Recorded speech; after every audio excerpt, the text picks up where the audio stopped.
का एजेंडा बना दिया गया है ना। हमारे मुस्लिम जो हमारे दूसरे समुदाय के लोग हमारे प्रदेश में आकर अपने तादाद बढ़ा रहे हैं। ये वक्फ बोर्ड के आने वाले समय हमारे लिए देवभूमि के लिए खतरा है, हमारे संगठन के लिए देवभूमि के लिए खतरा है, क्योंकि वक्फ की संपत्तियां यहाँ पर लगातार बढ़ती हुई नजर आ रही है। ये इनकी मांग है कि वक्फ को समाप्त किया जाए। नारेबाजी जो कर रहे हैं वो आपको दिखाते हैं। संतोष, आप तस्वीरें दिखाते रहिए। नहीं चलेंगे, नहीं चलेंगे, नहीं चलेंगे। आप लोगों की मांग है कि वक्फ को समाप्त किया जाए, ऐसा क्यों? वक्फ को समाप्त करने की मांग किसकी साथ वक्फ आपके यहाँ भी रुमाल रख देगा और इस जमीन को बोल देगा हमारी जमीन है, तो हम क्या जमीन उनको दे देंगे?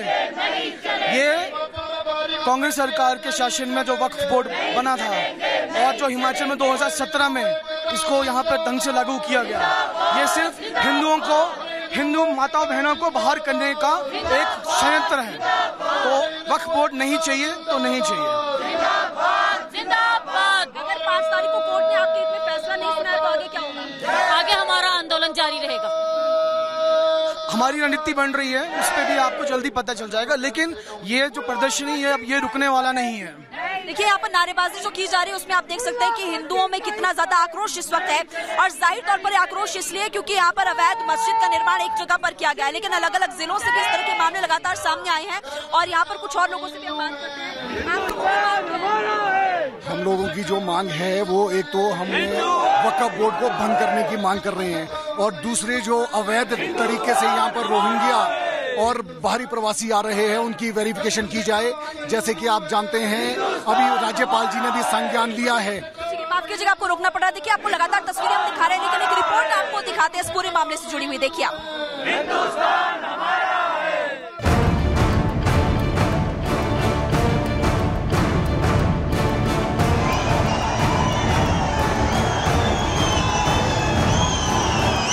शिमला की अवैध मस्जिद पर संग्राम जारी। पूरे हिमाचल में हिंदू संगठनों का प्रदर्शन। अवैध निर्माण न हटाने पर जेल भरो आंदोलन की धमकी। संजौली की अवैध मस्जिद के खिलाफ शिमला के आम लोगों का गुस्सा बढ़ता जा रहा है। हिमाचल के सभी जिलों में हिंदू संगठनों ने प्रदर्शन किया। इनकी मांग है कि अवैध निर्माण के खिलाफ शिमला नगर निगम जल्द से जल्द फैसला सुनाकर इसे ध्वस्त करने की कार्रवाई करे। इस आंदोलन का नेतृत्व देवभूमि संघर्ष समिति कर रही है। समिति के नेताओं का आरोप है कि कांग्रेस सरकार लोगों का ध्यान इस मामले से हटाने के लिए लगातार नए विवाद खड़े कर रही है, लेकिन हिमाचल के लोग इस मामले से पीछे हटने को तैयार नहीं है। इससे पहले शुक्रवार को शिमला में वामपंथी संगठनों ने सद्भावना मार्च का आयोजन किया। इस मार्च का उद्देश्य शिमला में शांति की अपील थी। मार्च में शामिल लोगों ने आरोप लगाया कि कुछ लोग आपसी झगड़े को सांप्रदायिक रूप देना चाहते हैं, लेकिन वो इन्हें सफल नहीं होने देंगे। मार्च में शामिल लोगों ने अवैध मस्जिद मामले में कानून के अनुसार कार्रवाई की मांग की। दूसरी तरफ इस मामले पर कांग्रेस पार्टी में चल रहा घमासान अब खुलकर सामने आ गया है। सुक्खू सरकार के मंत्री विक्रमादित्य सिंह और कांग्रेस आलाकमान इस मामले पर अलग अलग सुर अपना रहे हैं। दरअसल विक्रमादित्य के करीबी मंत्री अनिरुद्ध सिंह ने इस मस्जिद का मामला विधानसभा में उठाया था। अनिरुद्ध ने हिमाचल में बांग्लादेशी रोहिंग्या की घुसपैठ का भी आरोप लगाया था। से कोई फर्क नहीं पड़ता। भारतीय जनता पार्टी को नियम कानून से कोई फर्क नहीं पड़ता। भारतीय जनता पार्टी को लोकतंत्र की धज्जियां उड़ाने से कोई फर्क नहीं पड़ता। और लोकतंत्र, संविधान और कानून की धज्जियां उड़ाते हुए एलजी साहब के पास पावर ना होते हुए एक आईएएस अफसर जो कमिश्नर है उसके पास मीटिंग बुलाने की पावर ना होते हुए एलजी साहब आदेश देते हैं। कमिश्नर वो आदेश मानते हैं। बिना पावर हुए, बिना किसी कानून, बिना किसी संविधान में कमिश्नर की पावर हुए वो कॉरपोरेशन की मीटिंग बुलाते हैं, चुनाव करवाते हैं और एक चुने हुए मेयर या डेप्यूटी मेयर की जगह एक आईएएस अधिकारी, एक एडिशनल कमिश्नर को प्रिजाइडिंग ऑफिसर बना देते हैं। हर स्तर पर भारतीय जनता पार्टी ने, एलजी साहब ने और उनके अफसरों ने कल का जो गैर कानूनी चुनाव करवाया, उन्होंने उसमें संविधान की धज्जियां उड़ाई, लोकतंत्र की धज्जियां उड़ाई। लेकिन यह पहली बार नहीं है।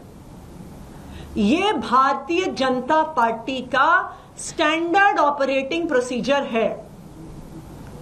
जहां जहां भारतीय जनता पार्टी चुनाव नहीं जीतती वो बैकडोर से नियम, कानून, संविधान, लोकतंत्र की धज्जियां उड़ाते हुए चोर दरवाजे से सरकार बनाने की कोशिश करती है।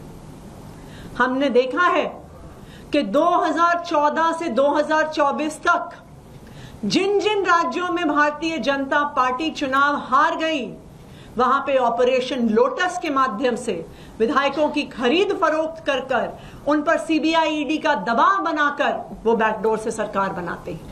उन्होंने महाराष्ट्र में ऐसे सरकार बनाई, कर्नाटका में बनाई, मध्य प्रदेश में बनाई, अरुणाचल प्रदेश में बनाई, गोवा में बनाई, मणिपुर में बनाई। वहां पर भी लोकतंत्र की धज्जियां उड़ाई गई, संविधान की धज्जियां उड़ाई गई। दिल्ली में भी हमने देखा था कि जब म्युनिसिपल कॉरपोरेशन का चुनाव, एमसीडी का चुनाव आम आदमी पार्टी जीती, तो किस तरह से भारतीय जनता पार्टी मेयर का चुनाव नहीं होने दे रही थी, किस तरह से गैर कानूनी, गैर लोकतांत्रिक तरीके से एल्डरमैन, जिनको मेयर के चुनाव में वोट डालने का अधिकार नहीं है, उनसे वोट डलवाने की कोशिश कर रही थी। ये तो शुक्र है सुप्रीम कोर्ट का कि सुप्रीम कोर्ट ने सामने आकर संविधान को बचाया और मेयर का चुनाव एक संवैधानिक और कानूनी तरीके से करवाया।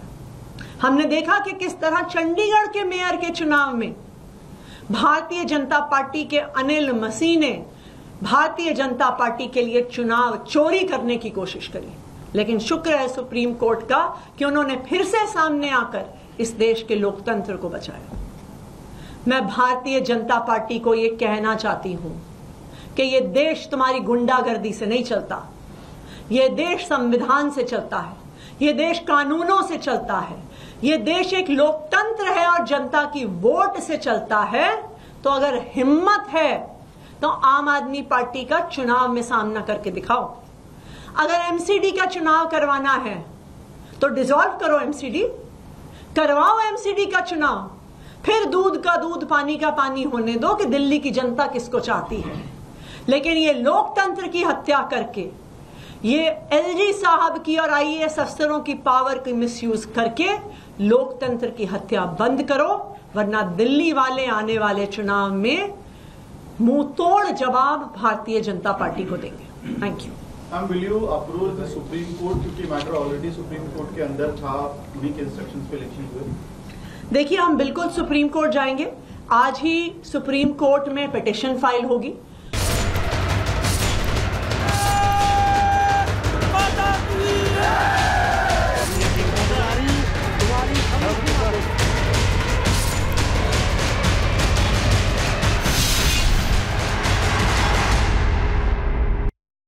देखिए, आपने एक ऐसे व्यक्ति का नाम ले लिया जिसको गंभीरता से पूरे भारत में कोई नेता नहीं है।